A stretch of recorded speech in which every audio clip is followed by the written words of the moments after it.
안녕하세요. 영화 보는 새 작가 이 작가입니다. 안녕하세요, 윤 작가입니다. 안녕하세요, 김 작가입니다. 네, 저희가 조금 오랜만에 인사드리는 것 같은데요. 네, 오늘도 변함없이 이렇게 보셨던 여러 가지 영화나 OTT, 유튜브 방송 중에 재밌는 작품들 추천작을 짧게 이렇게 한 분당씩 소개를 해주시는 그런 시간을 가져보겠습니다. 먼저 윤 작가님, 네, 추천작이 있다고요? 네. 있습니다. 당연히 있죠. 이번에 제가 본 추천작은 네. 더운 여름에 잘 어울리는 크리스마스를 배경으로 한, 우와. 하지만 그런 내용은 아닙니다. 바튼 아카데미라는 네. 미국 영화예요. 이게 개봉이 2024년 2월이었네요. 개봉작이구나. 네, 개봉을 했는데 이게 워낙 좀 잔잔하고 크게 뭐 홍보가 되거나 이렇게 흥행이 된 영화가 아니라서 지금은 넷플릭스에서 볼 수 있어서 저도 넷플릭스로 봤거든요. 근데 네. 제가 처음에 이 영화를 알게 된 게 이게 아카데미 여우 조연상을 받았어요, 작년에. 그리고 이제 다른 부분에도 후보로 꽤 많이 올라가고 그래가지고 약간 관심이 생겨가지고 이 영화 볼 수 있으면 좋겠다라고 생각했는데 마침 넷플릭스에 올라왔길래 봤거든요. 근데 이게 내용이 뭐냐면 1970년대가 배경이고 그러니까 약간 부자들이나 명문들이 다니는 네. 그 기숙학교예요. 바튼 아카데미라는 기숙학교를 배경으로 하는 건데 시즌이 크리스마스 시즌이고 주인공이 3명인데 엄청나게 고지식하고 완전 원칙주의자의 그 선생님 막 애들한테 인기도 없는 그런 역사 선생님 한 분과 그리고 벌써 이 학교에 오기 전에 이미 여러 군데에서 퇴학을 당한 경험이 있는 딱 봐도 문제아인 그런 문제아 그냥 반항아 한 명과 그리고 이제 이 학교에서 그 음식 조리 이런 거 책임을 지시는 흑인 여자 한 분 아까 조연상을 받으셨다는 이 세 사람이 크리스마스 시즌에 어쩌다 보니 이 학교에 셋만 남게 된 거예요. 우와, 샤이닝이네요. 어머. 아닙니다. 전혀 그런 거 아닙니다. 잠깐 말씀 중에 죄송한데 제가 본 영화네요. 어머. 근데 제목 보고도 모르셨어요? 제목이 줄거리를 지금 중간까지 들었는데. 너무 웃긴다. 그래서 아까 녹음하기 전에 제가 네네네. 추천작 제목을 여쭤봤는데 너무 익숙한 거예요. 무슨 영화지 했는데 제가 본 아니, 영화네요. 심지어 드라마야? 이렇게 물어보셨잖아요. 맞아. 그렇게 임팩트가 없었나요, 이 영화가? 저는 조금 좀 지루했던 그러니까 근데 저는 그거를 예상을 하고 봤기 때문에 사실 지루하게 안 느꼈나 봐요. 약간 이런 류의 영화일 거라는 느낌이 들었었거든요. 다나가 잘생겼나요? 아니요. 잘생긴 편은 아닌데 매력 있어요. 그리고 그래요? 이 영화가 첫 영화래요. 그래서 굉장히 신선하고 마스크도 이 사람 다음 연기를 어떻게 할까 조금 궁금하기도 하고. 그 남자 주인공 그 선생님. 네, 선생님은 소개. 되게 익숙하신 분이잖아요. 이름이 뭐더라? 엄청 연기 잘하는. 네, 맞아. 폴 지아마티. 와인 드시던 분. 이분. 그 사이더웨이라고 맞아요. 와인 영화에 나왔던 되게 연기 잘하는 눈 크고. 네. 그래서 셋이 뜻하지 않게 그 크리스마스 시즌이 그 미국인들한테는 굉장히 중요한 가족과 함께 보내야 되는 굉장히 중요한 시즌임에도 불구하고 갈 곳도 없고 반기는 사람들도 없는 약간 모든 사람에게 환영받지 못하는 세 사람이 이 시즌을 같이 보내면서 서로의 마음을 결국에는 그 서로의 마음을 치유하고 어떤 감동을 주는 그런 영화인데 이게 막 엄청 뜨거운 감동이 아니에요.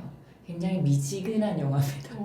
미지근하고 뭐랄까 감동의 세기도 뭔가 펀치를 날리는 그런 감동이 아닌 되게 뭉근한 근데 되게 좀 생각할 것도 많이 주고 그리고 각자의 입장에 대해서 약간 이해도 가고 이게 보면서 죽은 시인의 사회가 굉장히 많이 연상이 됐었는데 죽은 시인의 사회는 굉장히 임팩트도 크고 되게 뜨겁다는 반면에 이거는 그런 류의 영화는 아닌 것 같아요.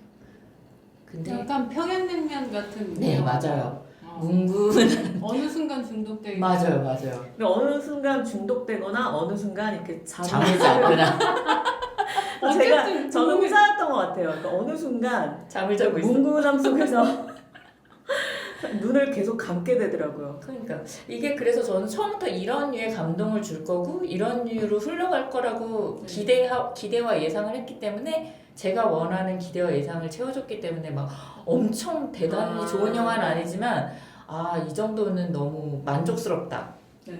볼만하다 이런 생각이 들더라고요. 그래서 뭐 저랑 같은 취향이 있으신 분들이 있다면 실망을 하지 않을 거다라는 생각이 들어서 이 영화를 추천합니다. 그 폴 지아마티가 연기 되게 잘하잖아요. 너무 그 역사 잘하죠. 선생님 역할. 너무 잘하죠. 진짜 선생님 같은. 그리고 그 흑인 조연상 받으신 분도 근데 그 연기는 정말 누가 해도 못할 만한 역할이 아니었어요. 그래서 참 저격을 잘 맡아서 했고 그리고 뭐 하여튼 그 마지막에 그 선생님이 어떤 선택을 하고 이제 그 선택에 의해서 이제 영화가 끝이 나는데 그 마지막 선택이 굉장히 인상 깊었어요. 되게 네. 그런 영화였습니다. 그 이 작가님은 마지막까지 솔직히 보지 마지막까지 못 기억이 안 봤어요. 마지막까지 못 봐서 그때 잠이 들었던 것 같아요. 스르르. 그래서 마지막을 한번 확인해 보고 싶네요. 말씀드리니까. 네, 추천 감사하고요. 저도 개봉작인데 저는 극장에서 봤어요. 시네큐브에서 본 영화인데 정말 뭐 입소문이 자자하죠. 퍼펙트 데이즈. 저도 보고 싶었어요. 너무 궁금해요. 꼭 보세요. 꼭 보세요. 진짜. 극장이 너무 없어요. 진짜. 근데 시네큐브에서 제가 2주 전에 봤어요. 근데 좀 2주 전인가 3주 전에 봤는데 깜짝 놀란 게 평일 오후였는데 사람이 꽉 찬 거예요. 그니까 극장이 없어서 더 그래요. 네. 그래서 제가 오늘 8월 16일자로 이렇게 검색을 해보니까 아직도 군데군데서 하고 있어서 이게 이제 OTT로 넘어가면 그때 보시는 분들도 많겠지만 꼭 극장에서 보셨으면 좋겠어요. 정말. 극장에서. 네, 저 극장에서 봤는데 이거는 정말 극장에서 봐야 돼요. 이 영화는. 왜죠? 이 영화도 뭐 아시겠지만 약간 잔잔한 영화거든요. 그 잔잔한 영화를 TV 화면으로 보면은 오히려 그 감흥이 좀 영화가 작아 보이는 절대로 작지 않은 영화인데 이 감동이나 감흥은 그래서 꼭 큰 화면으로 이 사람 움직임 하나하나를 이렇게 확인하시고 그러면은 감동이 진짜 더 커지지 않을까 싶어서 저는 정말 약간 이 영화를 보고 나서 내 인생 영화가 갱신이 됐나? 이런 생각, 네, 저도 너무 놀랐어요. 제 자신한테. 그래서 그 퍼펙트 데이즈 이제 모르는 분들을 위해서 말씀을 드리면 그 빔 벤더스 감독님 유명하신 이 감독이 뭘 했냐면은 뭐 베를린 천사의 시, 그 다음에 부에나비스타 소셜 클럽, 그다음에 예전에 그 나스타샤 킨스키 나왔던 파리 텍사스 이런 영화를 만든 감독인데 되게 오랜만에 돌아오셨나봐요. 근데 오랜만이 아니더라고요. 그러니까 그동안 한국에서만 못 뵀어요. 네, 그러니까 2000년대에도 꾸준히 만들었는데 이렇게 부에나비스타 소셜 클럽 이후에 이렇게 막 화제가 된 작품이 없었을 뿐이지 계속 작품은 하셨더라고요. 그리고 이제 그 쉐리 댄스로 유명한 일본의 그 국민 배우 야쿠쇼 코지가 나오는 영화고 이 영화로 야쿠쇼 코지가 그 깐네 나무주연상을 수상했어요. 그리고 이거는 이제 경쟁 부분 그 황금종려상 후보작이었는데 거기서는 수상하지 못했지만 나무주연상을 받았는데 정말 받을만 합니다. 정말 깜짝 놀라요. 야쿠쇼 코지의 연기도. 그 배우의 움직임에 대한 평이 되게 많더라고요. 네. 그래서 이 영화는 뭐냐면은 이 히라야마라는 야쿠쇼 코지가 맡은 이 그러니까 중장년이죠. 한 60대로 보이는 남자의 평범한 일상을 계속 보여주는데 이 사람의 하루가 처음에 어떤 이웃 할머니가 딱 빗자루 쓰는 소리로 딱 일어나가지고 이부 자리를 딱 칼처럼 정리하고 그 다음에 화분에 물을 주고 그 다음에 세수하고 수염 정리하고 집 앞에 나가서 캔커피를 자판기에서 마시고 자기 봉고차를 타고 출근을 합니다. 근데 어디로 출근하냐면 이 사람은 도쿄 화장실 청소부예요. 도쿄 화장실들을 이렇게 돌아다니면서 자기가 그 청소를 하는데 그러니까 유니폼을 이제 도쿄 토일렛이라고 이렇게 써있는 그런 유니폼을 입고 자기가 공중 화장실을 돌면서 청소를 하는데 정말 청소에 진심입니다. 아니 공중 화장실이 이렇게 청소할 수 있나 싶을 정도로 자기가 도구도 직접 만든 도구로 변기 하나하나 비데 그 속 거울을 이렇게 비춰가면서 진짜 호텔 화장실 못지않게 화장실을 청소를 해요. 그 다음에 퇴근을 한 다음에는 목욕탕에 살짝 들렸다가 단골 술집에 갔다가 중고 책방에 들렸다가 그 다음에 집에 돌아와서 잠자리에 듭니다. 이게 이 사람의 하루인데 그 사람의 취미를 보면은 중간중간에 화장실을 청소하다가 잠깐 쉬는 시간에 자기가 사진을 찍어요. 필름 카메라로 사진을 찍는데 이렇게 나무가 이렇게 햇살이 일렁일렁하는 그 나뭇잎들을 하늘을 바라보면서 그 사진을 찍어요. 이게 이 사람의 취미가 단데 정말 전반부에 이게 뭐지 싶을 정도로 이거를 계속 반복하는 거를 보여줘요. 근데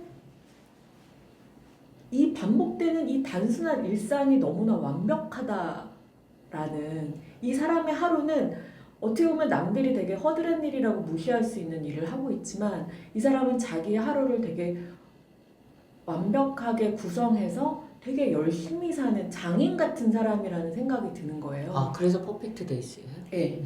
그러면서 이 사람이 자전거를 타고 가는 어떤 순간에 그 되게 유명한 루 리드의 그 노래 있잖아요. 퍼펙트 데이라고 알죠? 그 트레인스포팅에 나왔던 그 막 랄라 퍼펙트 데이 알아요. 랄랄랄라 그 노래가 나오는데 이 영화가 이제 일본 배우가 나오고 도쿄가 배경인데 그 루 리드의 노래가 안 어울릴 것 같은데 정말 완벽하게 어울려요. 이 노래가 이렇게 흐르는데 이 야쿠시코지가 이렇게 자전거를 타고 가나 이제 이런 일상의 어떤 삶을 사는 모습 속에서 이 음악이 깔리는데 정말 이 음악과 이 제목과 이 연기와 이런 모든 것들이 되게 완벽하면서 아 우리가 왜 그런 생각 많이 하잖아요. 그 예전에 그 헐리우드 영화 그 패터슨처럼 그 실 쓰는 드라이버 얘기잖아요. 패터슨이 되게 생각이 많이 나는 영화인데 이 영화를 보면 그러니까 같이 일하는 동료가 아니 근데 젊은 친구거든요. 아 근데 아저씨 왜 이렇게 화장실 청소 열심히 하냐고 이까지 일. 근데 이 사람 아무 말도 안 하고 계속 이렇게 청소하는 모습 보이는데 약간 정말 남들이 뭐라고 하던 자기 삶을 진짜 열심히 살아가는 모습에 약간 감동이 오는데 이 사람의 어떤 세상에도 어둠은 좀 있어요. 그러니까 이 사람이 되게 읽는 책이나 이렇게 뭐 여러 가지 말투나 그다음에 뭐 따뜻한 미소나 이런 것들에서 이 사람이 되게 어떻게 보면 좋은 환경에서 자란 사람 같아 보이기도 하거든요. 근데 이 사람이 어떤 환경에 있었던 사람이고 왜 지금 나이가 먹어서 혼자 살고 이런 것들을 영화에서 아무것도 설명하지 않아요.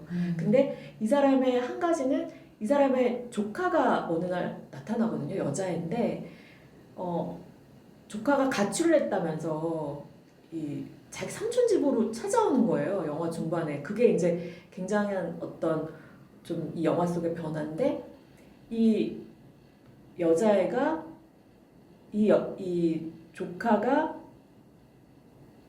이 삼촌 집에 머무는 거를 엄마가 알고, 그러니까 이 엄마는 누구냐면 이 야쿠쇼코지의 여동생이죠. 여동생이 야쿠쇼코지 집을 찾아와요. 우리 딸 여기 있지. 근데 그 여자가 굉장히 이렇게 세련된 복장에 검은색 딱 세단을 타고 거기 딱 옵니다. 그러면서 아, 이 사람이 굉장히 어떤 잘 살던 집안의 가족의 일원이었는데 이렇게 떨어져 나왔구나라는 거를 알게 되는데 이제 그 정도의 힌트가 있는데 뭐 다 이거를 다 말씀드리기는 그렇고 이 사람이 자기 조카한테 하는 말이 있어요.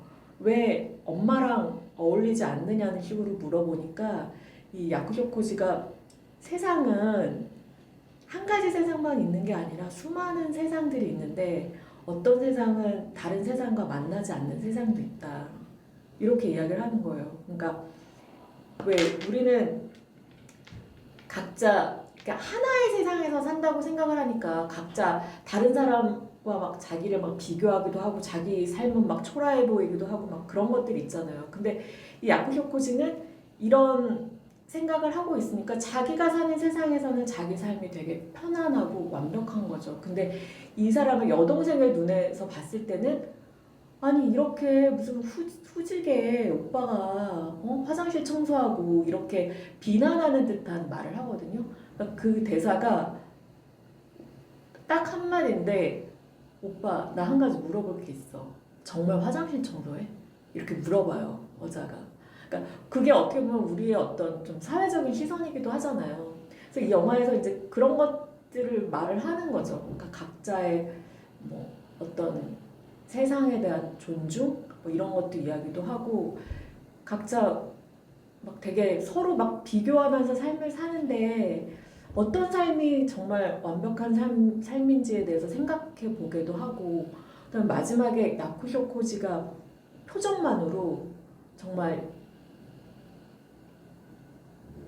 꽉 이 화면이 찬 클로즈업 표정으로 연기의 어떤 신공을 보이는 그런 장면이 있거든요. 그러니까 이 사람의 내면을 이렇게 표정으로 표현하는데 같이 본 분은 좀 그 부분이 좀 연극적이긴 했다라고 하는데 그 연기가 정말 대단해요. 그 표정으로 자기의 어떤 심정이나 이런 거를 나타내는 게 근데 정말 영화가 끝나고 거기에 살짝 쿠키 영상도 있거든요. 나름의. 근데 그게 뭐 큰 그건 아니더라도 그리고 나서 영화가 이제 딱 엔딩 크레딧 딱 올라가고 다시 두 번째로 퍼펙트 데이 그 음악이 나와요. 음악이 이렇게 흘러서 이렇게 가는데 정말 이렇게 영화를 보면서 뭔가 얻어맞은 것 같아서 못 일어나겠는 그런 거 있잖아요. 이 영화가 주는 어떤 쓰나미 같은 감흥이 이렇게 나를 이렇게 자꾸 이렇게 파도처럼 막 치는 것 같은 느낌? 그래서 정말로 저는 약간 영화 끝나면 바로 일어나는 편인데 정말 그냥 깜깜해서 안 일어난 게 아니라 그냥 못 일어나겠는 느낌? 그래서 이 영화를 보면서 너무 좋았어요. 진짜 퍼펙트하다라는 말이 이 영화를 보면서 진짜 와 김 벤더스 살아있네. 진짜 이 말이 저절로 나와요. 그래서 와 정말 왜 그런 거 있잖아요. 뭐 명불허전이다. 명성은 그대로다. 뭐 이런 말 하잖아요. 그게 진짜 헛된 것이 아니구나. 그 감독님이 영화에서 주는 메시지가 진짜 그 영화만 줄 수 있는 그런 메시지 같은 게 확실히 있는 것 같아요. 그런 것 같아요. 그래서 그 우리나라에서 그 부에나비스타 소셜 클럽이 이 빈 벤더스 영화 중에 제일 흥행이 잘 됐었대요. 근데 그걸 이제 경신해가지고 오늘자로 보니까 지금 10만 명이 넘었더라고요. 그래서 이게 생각보다 사람들이 계속 드니까 계속 이제 극장 상영을 하는 것 같아요. 그래서 정말 꼭 보셨으면 좋겠고 이게 뭐 잔잔해서 지루하다 절대 그렇지 않아요. 제가 그 네. 영화에 관심이 있어서 기사를 몇 개 찾아봤는데 기억에 남는 기사 중에 그런 게 있었어요. 부처님의 수행 과정을 빗댄 영화라는 기자가 그걸 보고 받은 그런 어떤 느낌? 느낌 이런 게 이 영화는 부처님의 수행 과정을 빗댄 영화일 수도 있겠다라는 생각을 하셨나 봐요, 기자님이. 그래서 뭐 그 헤드라인을 보니까 어떤 영화인지 알겠다는 생각이 한 방에 들더라고요. 그 어떠세요? 수행일 수도 있죠. 왜냐면 그러니까 그 사람 삶을 수행처럼 그쵸. 산다는 그런 측면도 좀 있는 것 같아요. 그러니까 자기만의 어떤 세상에서 정말 장인처럼 자기 것을 완벽하게 하면서 똑같은 일상이지만 그거를 충실하게 살아내는 순간순간을 그냥 그렇게 매너리즘에 빠지지 않고 전혀 아니에요. 그 순간순간이 반복되더라도 최선을 다하는 그런 게 수행자의 마음이잖아요. 그렇죠. 여기서 그 주인공은 진짜 그렇게 삽니다. 그래서 우리는 뭔가를 성취한 삶만이 대단한 삶이라고 그쵸. 생각하잖아요. 계속 발전해야 되고 뭐 그쵸. 하나 이뤄야 그쵸. 되고 그래서 뭐 금메달 따야 되고 그때 마침 제가 봤을 때 올림픽 기간이어가지고 그런 생각이 들더라고요. 뭔가 성취를 못하면 못난 삶이고 실패한 삶이고 근데 이 사람의 삶을 보면 전혀 그렇지 않거든요. 그래서 그런 어떤 질문들을 던지는 영화여서 되게 좋았고 저도 뭐 마찬가지시겠지만 내가 삶에서 뭘 지금까지 성취했지 너무 성취한 게 없네 막 이런 자괴감이 들고 뭐 그럴 때 이 영화를 보면 또 이렇게 생각이 많이 나면서 또 그 질문에 대한 나름의 해답도 얻을 수 있고 그래서 많은 사람들이 이 영화를 좋아하고 이렇게 좋게 평가를 하는 게 아닌가라는 생각이 들어서 진짜 꼭 한번 보셨으면 좋겠어요. 그래서 저는 특히 또 이 영화에서 얘기하는 각자의 삶에 대한 존중 그런 게 너무 이 세상에 저는 없다고 생각하거든요. 어떤 하나의 가치관으로 모든 삶을 평가하는 게 되게 많잖아요. 뭐 돈, 뭐 얘는 10억 있어, 아 얘는 성공했네. 성공했네. 얘는 1억도 없어, 아 얘는 저기 무슨 하급지에서 쟤는 못 올라올 거야. 진짜 그런 말을 서스럼없이 하는 이런 세상 속에서 이런 정말 저기 김 작가님 말씀하신 것처럼 이렇게 수행자의 삶을 사는 이 평안하면서 퍼펙트한 삶이 주는 가치, 정말 더 이상 말하지 않겠습니다. 꼭 보십시오. 네, 제가 좀 길었는데 그럼 김 작가님은 어떤 거 추천하시겠어요? 네, 저는 지금 퍼펙트 데이즈 말씀하시고 뒤에 제가 말하기 너무 더 좋아요. 이런 걸 추천해도 되나 싶지만 제가 하찮은 날들 뭐 이런 거. 축구왕 뉴진스라고 나 그거 썸네일을 본 것 같아. 그게 뭐예요? 쿠팡에서 그 지금 인기리에 방영 오. 중인 서비스 중인 쿠팡 있는데 영상인데요. 봐야겠다.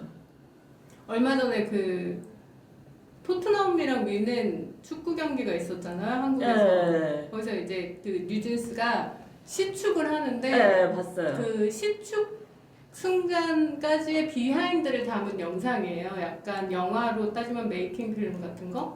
본거 같은데 어떤 네, 거죠? 그래서 이제 이 축구공을 처음 차보는 한 번도 태어나서 한 번도 네. 차본 적 없는 이 걸그룹이 귀여운 걸그룹이 김민재 선수한테 축구공 차는 방법을 배우는 과정. 배우는 장면이 나와요? 네, 그 축구를 어떻게 시축하는지를 배우는 과정을 담은 봐야 되겠다. 다큐멘터리 되게 리얼리티 짧은, 같은 네, 건가요? 리얼리티 영상이죠. 거기 걔네들 중에 민지가 완전 맞아요. 똥벌 쳐가지고 네. 되게 귀여웠는데. 근데 이 김민재 선수가 축구공을 차는 방법을 가르쳐 주는 게 아니라 어떻게 하면 잘 차는 것처럼 보이는가를 가르쳐 주는 거예요. 그 과정.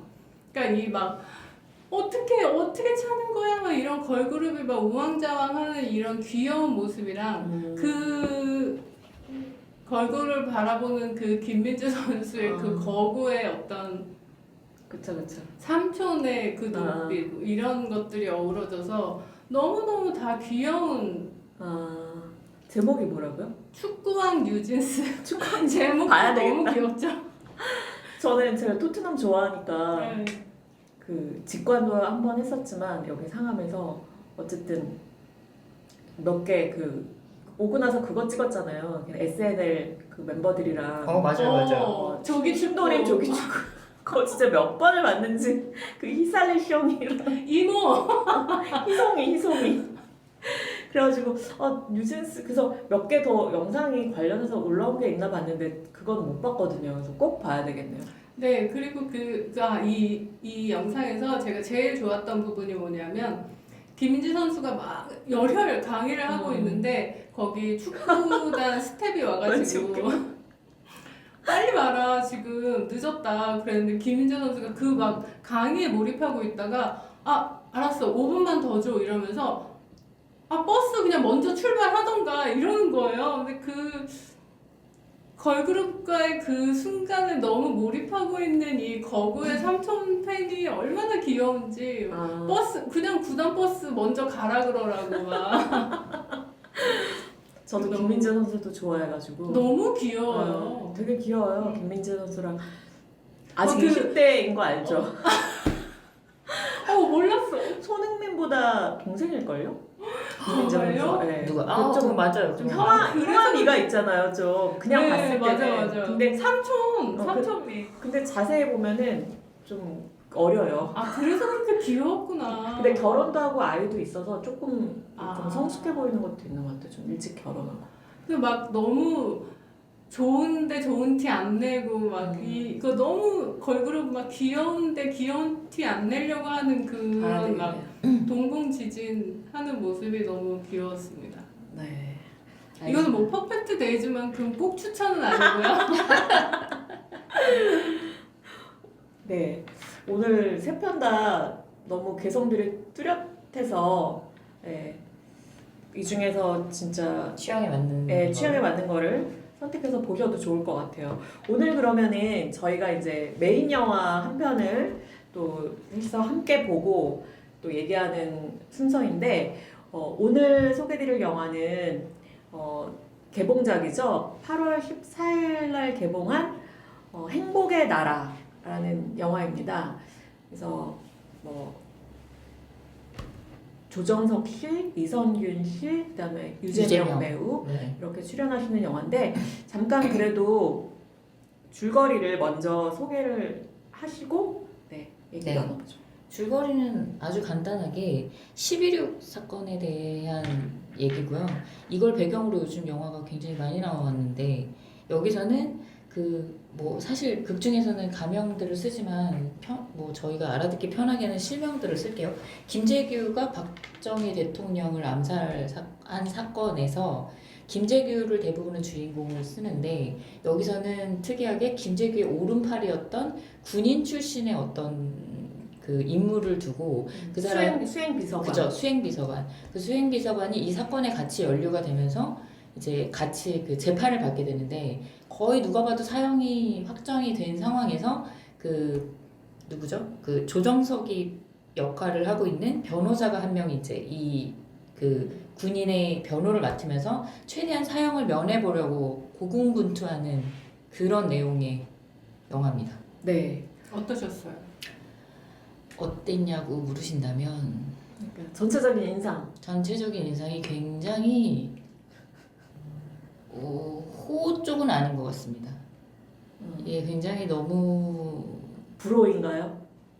개인적으로는 불호예요. 그러니까 기술적 개인적이 아니면 이게 왜 사회적으로는 아니 이게 그런 면도 있어요. 이런 영화를 얘기할 때 제가 택시 운전사를 봤을 때도 비슷한 감정을 느꼈는데 영화적으로 너무 너무 엉망까지는 아니지만 하여튼 만족스럽지 않은데 함부로 이런 거를 입대기가 조금 그런 소재나 이런 주제를 갖고 있으면 정말 좀 잘 좀 만들어줬으면 좋겠는데 괜히 이게 불편한 감정이 이게 영화로만 얘기하기가 조금 그런 느낌이 드는 거예요. 근데 이 영화는 특히 저한테는 기술적으로는 참 잘 만든 영화라는 생각은 들거든요. 뭐 이렇게 막히는 구석도 없고 뭐가 튀는 것도 없고 뭐 이상하다 그렇지만 아무 임팩트도 없고 너무 감정적이고 좀 저한테는 그래서 뭐 호보다는 불호인 쪽이다. 영화였어요. 김 작가님은 첫 인상이 어떠셨어요? 저는 호흡 쪽이었는데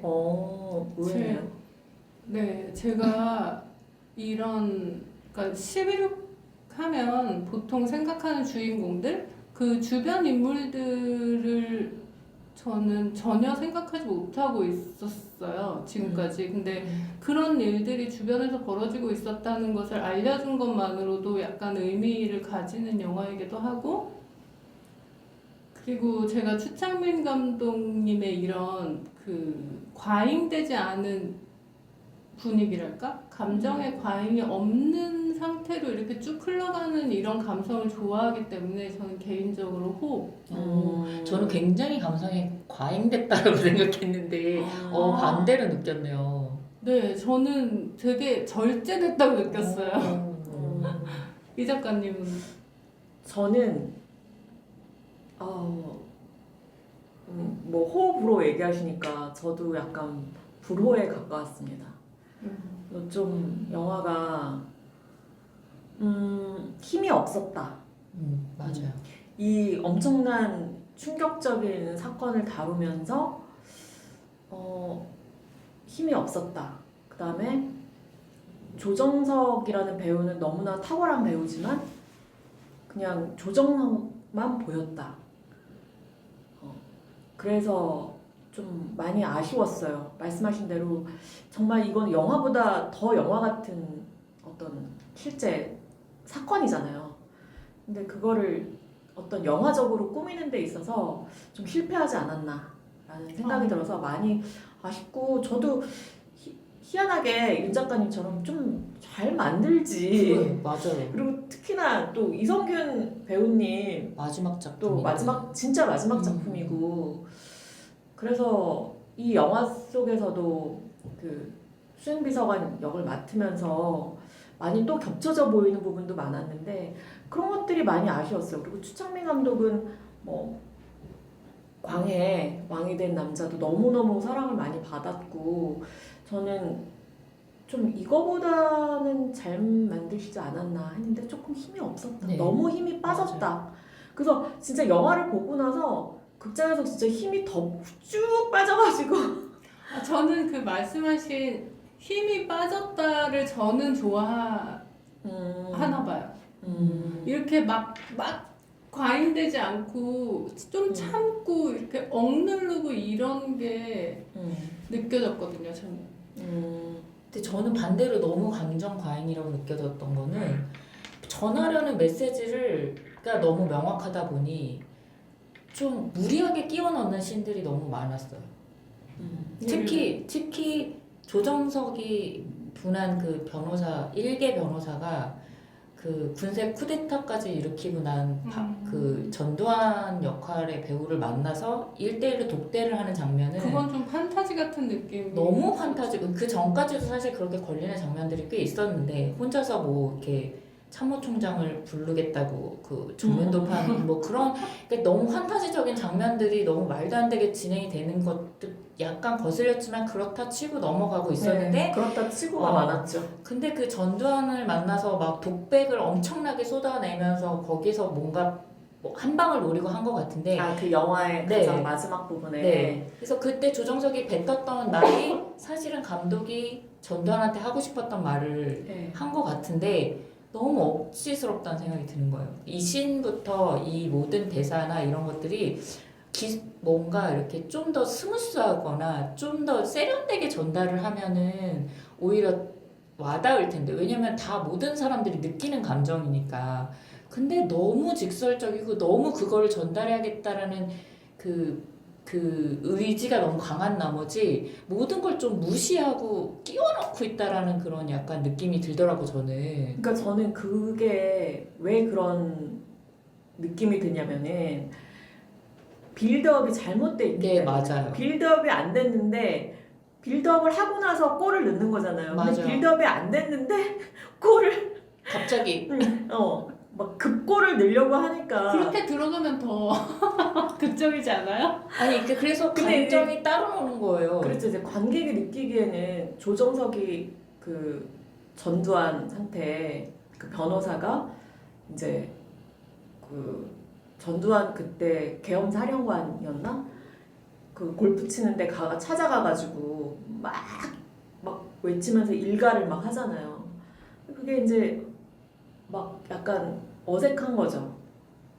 이제 그런 것들이 문제였던 것 같고, 그러니까 영화가 전체적으로 조금 짜임새가 네 맞아요. 좀 잘 그 못됐다. 쓸데없는 그런 뭐 예를 들면 다분히 감성적인 어떤 울음 포인트를 넣으려고 그 이성균 배우의 가족들을 비추는 장면들이라던가 그게 없어서는 안 되지만 굳이 그 장면보다 더 중요한 장면들이 있는데 오히려 중요한 장면들은 스킵됐다라는 느낌이 들거든요. 여기서 제일 중요한 건 원래부터 이 조정석이 맡은 변호사 역할이 변호인하고 비슷해요. 자기의 그 어떤 사명감을 가지고 이 사건에 뛰어든 게 아니란 말이에요. 다른 목적과 어떤 뭐 그런 것 때문에 어쩔 수 없이 끼어들게 됐는데 동화하는 과정에서 이 사람한테 진심으로 이 사람을 이제 보호하려고 이 과정이 보여져야 되는데 여기서 그러려면 조정석과 이성균의 이 작가님 말씀하신 빌드업이 이쪽이 훨씬 더 잘 됐어야 되거든요. 이 사람들이 처음에는 말하자면 현관인데 어떻게 동요가 되고 서로에게 이 목숨을 맡기게 되고 막 이 사람을 위해서 무릎도 꿇고 눈물도 흘리고 이렇게 되느냐가 중요한데 그 과정이 저는 안 보였어요. 그래서 오히려 이성균 연기도 초반에 그 12.16 사건이 일어났던 그 당시의 그 연기들은 이성균 연기가 굉장히 잘 보였거든요. 근데 갇히고 나서의 이성균은 아무 쓸모도 그 배우의 역할이 맞아요. 쓸모가 없어요. 그러니까 이성균의 연기도 하나도 보이지 않고 그 조정석과의 관계도 하나도 보이지 않고 그런데 갑자기 조정석이 저렇게 막 열과 성을 다해서 저러니까 왜 저러지? 이런 의문이 자꾸 들더라고요. 그 변호사 치고는 너무 나간다, 급발진한다는 느낌은 있었던 것 같아요, 확실히. 근데 저는 그 말씀하신 거에 저도 굉장히 동의를 하는데 그 전에 사전 전제가 뭐냐면은 이선균이라는 역할 있잖아요. 그러니까 김재규가 내가 박정희를 죽이러 가는데 30분 후에 경호원들을 죽여라 라는 명령을 내린 거잖아요. 근데 이 사람이 고민을 하잖아요. 고민을 하다가 총소리가 나니까 뛰어 들어가서 경호원들을 죽인단 말이에요. 근데 이 사람은 변호사가 물어보니까 나는 군인으로서 명령에 복종했다. 왜 그랬냐라고 물어보니까 군인은 상관의 말에 복종한다. 그러니까 이 말만 계속 반복하는 거예요. 근데 나는 이선균의 캐릭터부터 관객들한테 설득이 됐어야 된다고 생각을 하거든요. 맞아요. 이 상황에서 왜 이선균을 살려야 되는지, 근데 그 수행 비서관이었던 사람을 왜 살려야 되는지, 그냥 이 사람은 어떻게 보면 뭐 김재규처럼 논란은 많이 있지만 진짜 민주주의를 위해서 독재자를 사살한 이런 어떤 목적이 있었던 건지, 근데 그게 아니면 이 사람은 그냥 군인이라서 나는 명령에 그냥 복종한 사람이야, 진짜 그 정도밖에 안 된 인물이라면 이 영화에 이 사람이 주인공으로서 어떤 캐릭터가 너무 약하다는 거죠. 맞아요. 여기 일단 제가 설득이 안 됐고, 왜 이 사람을 이렇게 미친 듯이, 이 사람은 무슨 정의로운 인물도 아니고 그냥 군인으로서 자기 역할을 했다고 자기 입으로 계속 그 말만 반복하는 사람인데 이 사람을 굳이 왜 저렇게 살려야 되라는 의문이 먼저 들었던 게 제일 큰 문제였던 것 같고, 이 주 캐릭터 이성균 캐릭터가 너무 약해요. 그리고 이게 역사적으로도 이 캐릭터가 저는 약했다고 생각을 해서,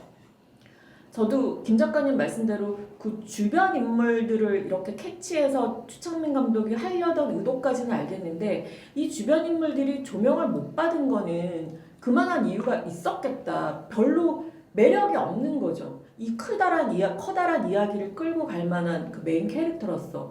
그래서 이게 처음부터 문제였던 것 같고, 그러다 보니까 말씀하신 대로 왜 이성균 살리기를 이렇게 조정석이 미친 듯이 하는지 그것도 설득이 안 되고, 근데 이거를 설득을 하려니까 거기에 힘파가 끼어드는 거죠. 쉽게. 이성균의 아내가 뭐 두 딸들이 아빠가 돌아오길 바라고, 이성균은 너무 청렴한 군인이었고, 근데 또 조정석이 마침 자기 아버지가 정의로운 목사여가지고 운동권 학생들을 이렇게 막 보호해주다가 감옥에 간 인물이고, 그래서 양아치 같던 조정석이 이성균을 보면서 나는 이 인물을 살려낼 거야. 마침 또 조정석 아버지가 때마침 또 그때 죽어. 막 이런 게 저는 너무 쉬운 선택? 역시 이게 심파가 아니면은 이게 내용 전개가 안 되구나. 그러니까 이성균 캐릭터의 약함, 그 다음에 조정석이 이성균을 살리려고 하는 이게 약하다 보니까 그것조차 살리려고 하는 그 의도나 과정조차 빌드업에 실패한다. 이게 가장 큰 문제였다고 생각해요.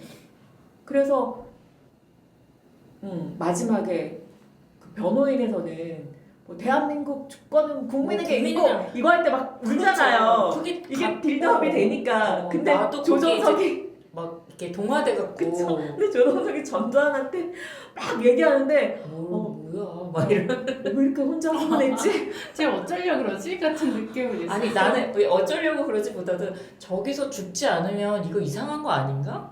그치. 쟤는 당연히 이 권력과 이 지금 상황에서 진짜로 전두환을 만나서 저런 외침을 굉장히 했다면 장수하셨더라고요, 변호사님. 진짜 그러니까 그 장면이 힘을 잃는 거죠. 너무 꿈 같은 장면이잖아요. 전두환이 가만뒀을 리가 없다. 없잖아요. 그 상황에서. 그러게 너무 전두환의 인간미가 그러니까 부각된 장면이 아니었나. 그 난리를 치는데. 그러니까 그것도 뭐 그렇다 치고 넘어갈 수 있지만 어쨌든 그게 서울의 봄 상황이 끝난다. 네. 그 상황 그러니까 중인 서울의 거잖아요. 봄에 비해 전두환이 너무 선해. 그래서 그리고 이제 서울에 공 상황이 벌어졌는데 집에서 골프를 치고 있다? 이것도 나는 그 골프를 왜 넣는지는 조금 이해가 가는데 뭔가 혐오감을 더 주기 위해서 넣은 것 같긴 한데 지금 저렇게 아무리 제가 지금 권력을 손에 쥐었다 한들 어쨌든 쟤도 지금 풍전등화 같은 상황인데 저기서 골프신이 나오는 게 과연 맞나? 라는 생각도 들더라고요. 이게 뭐 그렇게 중요하진 않지만 이렇게 하나둘씩 조금씩 거슬리는 장면들이 자꾸 나오니까 뭐 여러 가지로 약간 이게 자꾸 영화에 빠져들어서 보게 되는 게 아니고 자꾸 내가 이제 이렇게 멀어지면서 저건 왜 저랬지? 쟤는 왜 저래? 이렇게 생각하게 되더라고요. 근데 그 골프씬 같은 경우는 감독이 그거에 대해서 얘기한 게 있더라고요. 그래서 그 악한 사람의 악함은 이 사람의 가장 어떤 일상적인 모습에서 나온다라고 생각을 해서 전두환이 실제로 골프를 좋아했고 그래서 그 일상적이면서 개인적인 공간에서 그 사람이 죽은 상황에서 그냥 그런 골프씬을 좀 대비해서 넣은 거다라고 이야기를 했더라고요. 뭐 의도는 전두환의 일상의 공간이라는 거를 의도는 알겠지만 그 의도와 의미만 너무 맞아요. 그 마음에 담고 있다 보면 그 진짜 그 전에 지켜야 할 개연성, 현실성 같은 거를 그냥 스킵하게 되는 거 그건 좀 문제가 있다고 생각해요. 영화가 너무 메시지만 주려고 그러다 보면 영화의 기능을 잃는다고 생각하거든요. 근데 또 저는 어쨌든 관이 조금 사람이 많을 때 봤는데 뭐 김 작가님도 영화 좋게 보셨다고 하셨지만 제 옆에 있는 여자분은 펑펑 우시는 거예요. 개인적으로 슬픈 일이 있으셨다면 수장님 사모님 아니에요? 하여튼 영화에 제가 보기에는 어쨌든 뭐 처음부터 막 운 게 아니니까 어느 정도 영화의 그 공감과 어떤 그 감동을 받아서 우는 것 같은 느낌이 드는데 그 어린 아이들과 아내만 남기고 그렇게 떠나야 하는 가장의 마음 같은 거를 느꼈으면 울 수 있지 않을까요? 근데 그런 장면도 사실은 크게 살지 않았는데. 너무 전형적으로 여러 번 봤던 그러니까 뭐 조금 더 뭐 심파를 갈 거면 좀 더 세게 가던가 그것도 아니고 그냥 정말 진짜 기능적인 역할밖에 하지 않는 가족의 모습이어서 배우도 너무 아까웠어요. 저 강말금 배우 너무 좋아하거든요.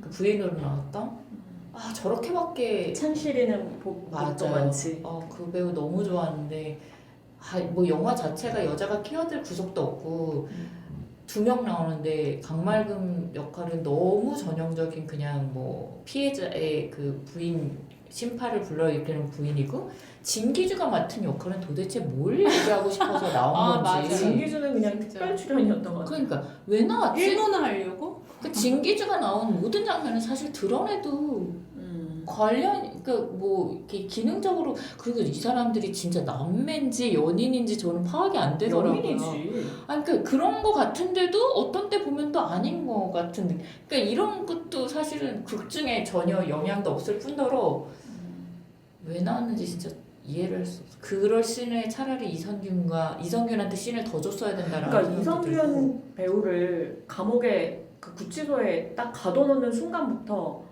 캐릭터가 더 죽어버리거든요. 맞아요. 손발을 묶어놓고 뭐 플래시백으로 이 사람의 뭐 과거를 보여주는 것도 아닌데 그냥 감옥에 갇혀서 저는 명령에 복종했을 뿐입니다. 대사가 계속 반복이 되면서 그러니까 조정석 혼자 원맨쇼를 할 수밖에 없는 거예요. 이 영화에서 계속 움직이면서 아까 특히 판타지 같은 장면 있잖아요. 전두환 만나가지고 뭐 얘기하고 그 다음에 육군 참모총장을 막 찾아가가지고 맞아요. 증인으로 채택하겠다면서. 세워주십시오 하면서 막 껴안고 막 호응하고 이건 진짜 완벽한 판타지고 솔직히 말도 안 되는 얘긴데 그 과정에서 그 씬이 되게 길었던 거 기억나세요? 육군 참모총장을 만나려고 시도하는 여러 날에 막 매일매일 그 앞에 가가지고 거기 막 죽치고 있으면서 그 헌병들한테 맨날 제지당하고 그런 장면들 있잖아요. 그러면서 그 총장을 만나가지고 증인 그거를 허락을 받고 막 그 과정에서 갑자기 저는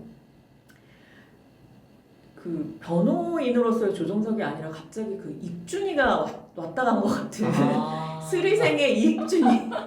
그러니까 이게 약간 너무 조정석의 원맨쇼다 보니까 조정석만 딱 보이는데 게다가 연기도 약간 톤이 조금 그런 약간 코미디적인 부분이 살짝 있을 때 조금 그 톤이 튀더라고요. 조정석 배우가 혼자. 왜냐면 다른 사람들은 너무 진지하니까. 진지하고 특히 이성균 배우도 너무 진지하고 법정신도 너무 진지하고 전두환도 진지하고 이런데 혼자 조정석 배우 저 엄청 팬이잖아요. 엄청 좋아하는데 혼자 너무 조금 그래서 톤이 어떨 때는 조금 이렇게 튄다라는 느낌까지 받았어요.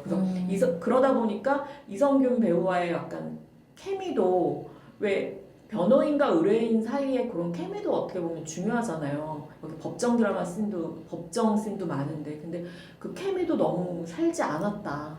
약간 그런 것도 많이 아쉬웠던 것 같아요. 저는 조정석 배우가 아니었으면 이 영화 큰일 날 뻔했네 같은 생각을 맞아. 그것도 하면서 맞아요. 잘해요. 혼자 그러니까 누가 그런 호흡을 그 코믹 호흡에 진짜 최적화된 배우시잖아요. 맞아요. 근데 누가 막 함부로 코미디 연기를 도전했다가 또 이 영화는 큰일 나는 거고 그리고 코믹을 그냥 쫙 빼고 갔었어도 별로 매력적이지 않았는데 그 톤이 좀 튄다고 하셨지만 저는 그 밸런스를 잡아주지 않았나 하는 생각도 그렇게 들고 생각할 수도 있어요. 그걸 할 수 있는 사람은 조정석 배우밖에 네. 없었을 것 같다.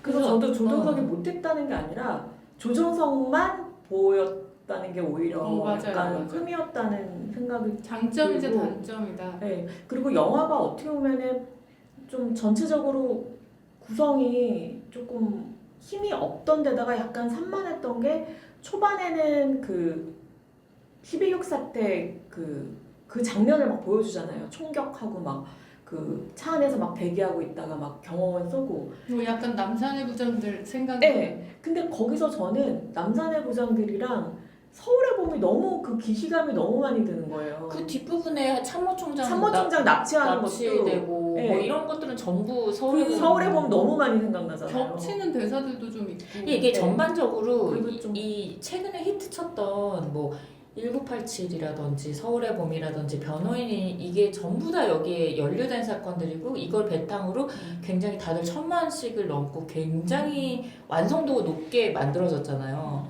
근데 이 영화가 막 완성도가 너무 그지 같다 이렇지는 않은데 예를 들면 배우들의 연기도 유재명 연기 좋아요. 근데- 전두환 역할을 했던. 네, 근데 서울의 봄에서 황정민이 너무 인상적이었어서 자꾸 그게 연상이 되거나 비교가 머릿속으로 되는 너무 거예요. 착해. 그러니까 그것도 그렇고 예를 들면 참모총장 역할을 하신 그 이원정 배우 역할도 그분도 못한 연기가 아니에요.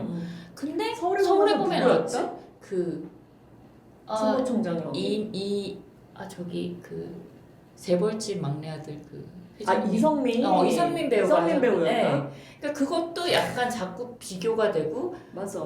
그 똑같은 장면을 저렇게 했었었는데 또 반면에 이런 류의 영화들이 너무 많이 나오다 보니까 그리고 대부분 다 출연자가 90% 이상이 남자잖아요. 그래서 겹치는 출연자들이 뜻하지 않게 발생을 하는 거예요. 예를 들면 우연이라든지 그 참모총장의 그 비서 같은 역할을 했던 그 박준 배우 같은 분들은 그 각각 1987이나 서울에 보면서 굉장히 임팩트가 있었던 조연이란 말이에요. 근데 여기서는 그때는 악역들을 하셨고 여기서는 반대로 이제 뭐 선한 쪽에선 역할들을 했는데 자꾸 그때 역할이 떠오르면서 이게 좀 방해가 되더라고요. 아 그때 그 역할 했던 배우인데 맞아 막 이렇게 되면서 그러니까 이게 2022년에 만들어진 영화거든요. 근데 이게 개봉이 늦어지면서 서울의 봄은 또 1,300만이 네 맞아요. 터지면서 손해를 굉장히 많이 봤다. 특히 이런 장면의 스펙타클은 서울의 봄이 훨씬 큰데 똑같은 장면을 여기서 거의 재현을 하고 있는데 그 서울의 봄보다 장면이 좀 그런 스펙타클이 약하다 보니까 전체적으로 조금 손해를 보지 않았나라는 생각이 들고 저는 오히려 그러면 그런 장면들에 힘을 주기보다 차라리 그냥 그런 생각도 들더라고요. 그냥 이거를 법정 드라마로 재구성을 했으면 진짜 다르지 않았을까. 진짜 재밌는 법정 드라마. 그래서 김재규도 법정 씬에 계속 등장하는데 한마디도 안 하잖아요. 맞아요. 근데 왜 그렇게 만들었는지 이해가 안 되는 게 오히려 김재규의 재판과 이 이선균 그 수행 비서였던 이선균의 재판을 같이 그러니까 이 둘의 관계, 그다음에 이 사람이 명령을 내렸을 때 이선균은 30분 동안 무슨 생각을 했는지, 어떤 고민이 있었는지, 그리고 왜 경호원들을 쏠 수밖에 없었는지, 그 김재규와의 관계는 어떻는지 이런 것들을 했으면 훨씬 입체적으로 그 얘기를 듣고 보니까 그 내용이 훨씬 더 땡기는데. 그렇지 않아요? 저는 진짜 이걸 고민했다니까. 아니 왜 김재규가 저렇게 말 한마디도 안 하고 있어? 이 사람 재판도 궁금한데. 맞아요. 그렇게 생각해보니까 김재규의 재판을 다룬 뭐가 없었네. 그래요. 그래서 사건만 다뤘죠. 네, 그래서 이성균이랑 김재규가 굉장히 중심 인물이잖아요. 이성균은 계속 저는 상관의 명령에 명령을 따랐을 따랐다. 뿐입니다 하는데 왜 김재규의 증언이나 그런 게 왜 하나도 영화 속에 안 나오는지. 그래서 법정 드라마가 힘이 없는 거예요. 맞아. 변호인들끼리 떠드는데 그것도 조금 왜냐면 이 이 재판을 받는 사람들의 캐릭터가 살지가 않으니까 변호인들만 혼자 열을 내고 있는 이런 생각이라서, 그래서 이거를 좀 구성을 아예 다르게 했으면, 그래서 저는 그게 좀 그런 생각을 해보면서 좀 그런 게 차라리 낫지 않았을까. 제가 그 실존 인물에 대해서 찾아봤었는데 많이 찾아본 건 아니지만 그 둘의 스토리를 좀 봤거든요. 근데 사실 둘의 실존 인물들의 관계가 더 드라마틱하더라고요. 예를 들면 이 사형 날짜가 김재규의 생일 뭐 이런 굉장히 우연이라고 하기엔 굉장히 뭔가 드라마틱한 그러니까 것들이 비서가 죽은. 네 사형 당한 어. 그 날이 공교롭게도 그러니까 왜 그 둘의 김재규의 생일이었고 파고들질 않냐고. 그리고 김재규가 유언으로 나 죽으면 제 옆에 묻어줘라고까지 정말요? 얘기했다고. 네. 그래서 둘이 도대체 뭐 어떤 그렇지. 관계였길래 같은 의문이 영화 저도 오히려 나서 그래서 더 들었어요. 그리고 수행 비서라는 게 엄청 가까운 사이잖아요. 그리고 이 사람이 실제로 영화 속에도 나오지만 엄청 뭐 전 재산이 400만 원밖에 없고 뭐 엄청 청렴한 군인이었고 엄청 가난했는데 육사에서 막 엄청난 엘리트였고, 이런 것도 대사로만 살짝 얘기하지 전혀 이성균의 캐릭터를 살릴 수 있는 게 아닌데, 그거를 조금 살려서 김재규와의 관계가 대체 어땠길래 제가 이 수많은 경호원을 쏴 죽일 수가 있었는지. 그런 얘기도 있었어요. 그 비서를 그만두려고 했는데 김재규가 조금만 더 해줘라고 붙잡고 나서 이 사건을 저질렀다. 그 재판 중에 그런 얘기도 있잖아요. 어쨌든 자기도 이런 거 그만두고 싶어서 전출을 엄청나게 요청을 했는데 계속 묵살당했다. 이런 게 뭐 증거로 재현되고는 있는데 어쨌든 이성균에 대한 그 역할에 대한 큰 임팩트는 없었던 것 같아요. 그거를 들었음에도 불구하고. 그래서 어쨌든 어떻게 보면 이게 서울의 봄보다 먼저 개봉을 했어야 되는 영화인데 많이 손해를 봤고, 그러다 보니까 이제 저희가 이런 생각도 하게 되는 것 같아요. 아예 다르게 만들지 막 이런 근데 식으로. 서울의 봄보다 먼저 개봉을 했다 쳐도요. 서울의 봄이 나중에 터트렸으면 반드시 이 영화가 이렇게 좋은 평가는 아니었을 것 같아요. 아니 근데 이게 서울의 봄이 11월에 개봉을 했는데, 이게 그 감독 인터뷰를 읽어보니까 10월에, 그러니까 한 달 전이죠. 10월에 마무리 작업을 하고 있었대요. 근데 이때 이선균 그 사건이 터지면서 이선균 배우가 자살하고 막 이러면서 이게 완전히 막 개봉은 완전히 물 건너가고, 그 와중에 서울의 봄은 막 1300 가면서 감독 얼마나 괴로웠겠어요. 이 영화 찍은 사람들도. 그러다가 이제 2년 후에 개봉을 한 건데 여러 가지로 아쉬움이 있는 것 같고, 서울의 봄 김성수 감독이랑 엄청 친하대요. 추창민 감독이. 그래서 이 영화를 준비할 때도 뭐 우리 서로 이런 얘기 하게 됐는데 각자 색깔 있게 잘 해보자 이렇게 했는데, 어떻게 보면 추창민 감독 쪽은 아무래도 조금 운이 좀 없었다라는 생각도 좀 들어요. 과연 저는 아니 그러니까 그런 것도 좀 있었다. 감독님이 자기 하고 싶은 대로 한 것 같아서 뭐 응원합니다. 급 응원 메시지. 아니 근데 좀 아쉬운 거죠. 조금 뭔가 아쉬우면은 있어요. 그러니까 남산의 부장들 같은 경우도 그 박정희와 김재규의 이야기를 어떻게 조금 색다르게 보여줬잖아요. 그런 어떤 아이디어가 중요한 것 같아요. 이런 역사적인 사건을 할 때는. 근데 이거는 차라리 전두환을 빼버렸었어야 돼요.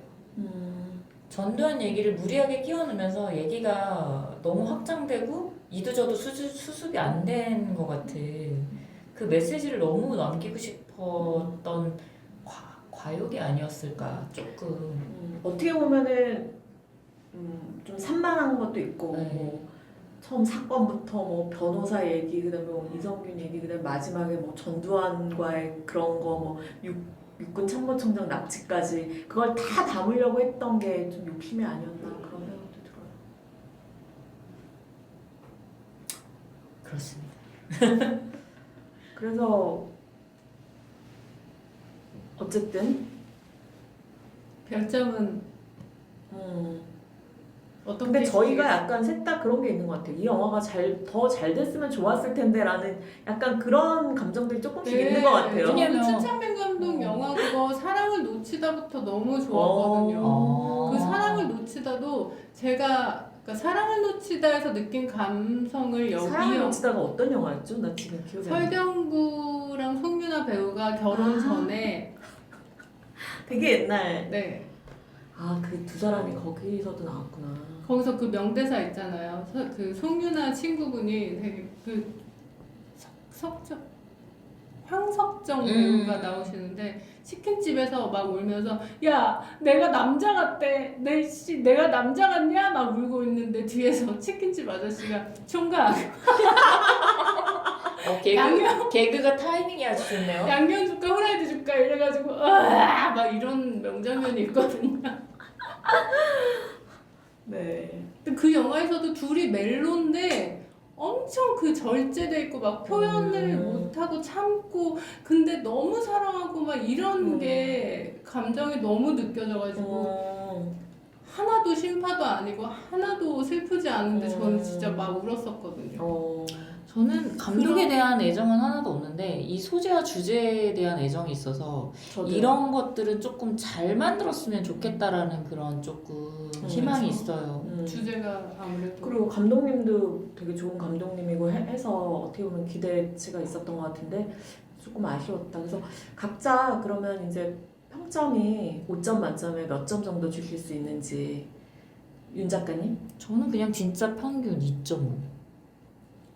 그러니까 기술 2.5. 딱 중간. 딱 중간 정말 그냥 뭐 기술적으로는 무난한데 무난한 거 이상은 감동이나 임팩트가 없었다는 지난번에 거였어요. 데드풀과 울버린 몇 점 주셨죠? 2점이었나? 2점?